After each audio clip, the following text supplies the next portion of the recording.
Сиздин мындай методуңузду колдоносузбу? Жок, менин методум. Жакында президенттин колунан даңк ордени менен сыйланган Гүлсара Өмүралиева 75 жашта биология илимдеринин кандидаты профессор. Үй бүлө менен илимди бирге алып кетүү аялдар үчүн оор деген окумуштуу учурда Ош мамлекеттик педагогикалык институтунда мугалим студенттерге билим берүү менен алек. Кайсынысы кайсы түр менен көбүрөөк жуктуруп алат ошону изилдеп. Ал жашылча жемиштерди, химиялык кошулмаларды чачпай туруп, экологиялык таза жол менен сактап калуунун жолун изилдеп, 90-жылдары илимдин кандидаттыгын жактаган. Илимий ишимдин негизги кыскача мазмуну ушу мына өсүмдүктөрдүн, бак-дарактардын, курт кумурскаларынын ичиндеги курттары, гельминттери деп коебуз, ошону изилдөө, ал деген биологиялык күрөш жүргүзүүдө эң чоң мааниси бар.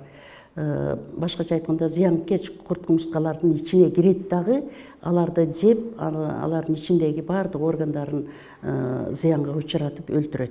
Изначально мы именно должны контролировать. Ош технологиялык университетинде окутуучу, декандын милдетин аткаруучу болуп иштеген Зулумкан Тешебаева экология илимдеринин кандидаты, доцент. Бир учурда 3 ишти жасап, андан сырткары камкор эне, сүйүктүү жар болгон аялдын көксөгөнү жаңгак токоюндагы жалпырактарды зыяндуу курт кумурскалардан сактап калуу. Жылдар бою жасаган эмгеги жогору бааланган менен өндүрүштө толук колдонууга алынбай, кайдыгерлик куржунунда сакталуу. Изилдөөмүн негизинде мен 100дөн ашык ошондой перспективдүү штамдарды бөлүп алгам. Бул вирустук штамдар, бактериалдык, козу карындык штамдарды бөлүп алгам. Бирок биздин Кыргызстандын шартында биофабрика ошол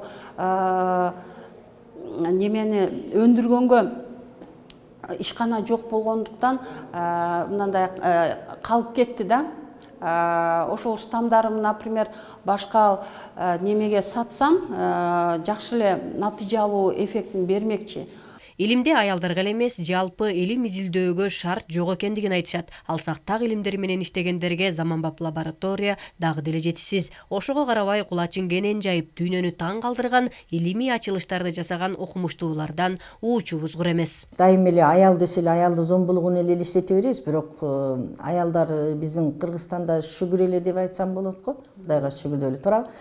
Бирок кантип кое аласың? Ошону ынандырып, жолдошуңду тандаган өзүң болсоң, үй бүлөдө дагы бардыгын пландаштырып алсаң, жетишсең болот да.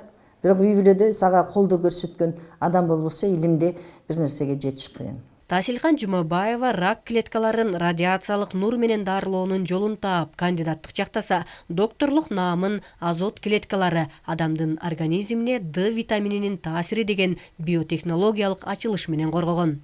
Витамин С күчтүү антиоксидант катары да пайдаланылат. Бул биздин организмде пайда болгон түрдүү оксид радикалдар бар, супероксид радикал, пероксид радикалдар. Ошолорду зыянсыздандыруу үчүн пайдаланылат.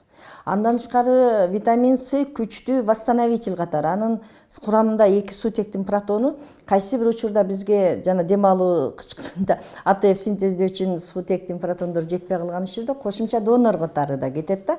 Эске сала кетсек, өлкөдө 1159 илимдин доктору, 5323 илимдин кандидаты бар. Улуттук илимдер академиясы берген маалыматка ылайык, алардын 30%-ын аялдар түзөт. Жылдыз Капарова, Маруф Шакеров, билим жаңылыктары.